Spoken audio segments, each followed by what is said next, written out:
প্রবল বর্ষণে ভেসে যাচ্ছে ঘরবাড়ি। কাদা পানির মধ্যে চলাফেরা করছেন ইয়েমেনের এডেনের আল হাসোয়া এলাকার বাসিন্দারা। স্থানীয় সময় শনিবার রাতে শুরু হয় ভারী বর্ষণ। নদীর চাপ বাড়ার সঙ্গে সঙ্গে প্লাবিত হয় পুরো এলাকা। ডুবে গেছে বাড়িঘর, রাস্তাঘাট ও যানবাহন।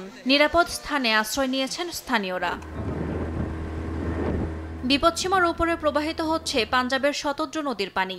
উদ্ধার কার্যক্রমে তৎপরতা চালাচ্ছে স্থানীয় প্রশাসন। এরই মধ্যে ৫,০০০-এর বেশি মানুষ এবং ৮০০-র বেশি পশু উদ্ধার করা হয়েছে।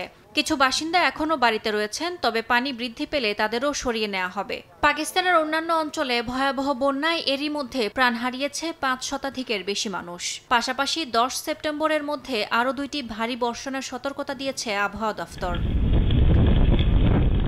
এদিকে স্থানীয় সময় রোববার দুপুরে চীনে কাজিকি টাইফুন শক্তিশালী ঘূর্ণিঝড়ে পরিণত হয়। তাণ্ডব চালায় হাইনান ও গুয়াংডং প্রদেশের উপকূলীয় এলাকায়। এতে ক্ষতিগ্রস্ত হয়েছে সমুদ্র তীরবর্তী অবকাঠামো। ঝড়ের কবলে গাছপালা উপড়ে যায় এবং ব্যাহত হয় যান চলাচল। ২,৯০০ কর্মী মোতায়েন করেছে জরুরি সেবা সংস্থা।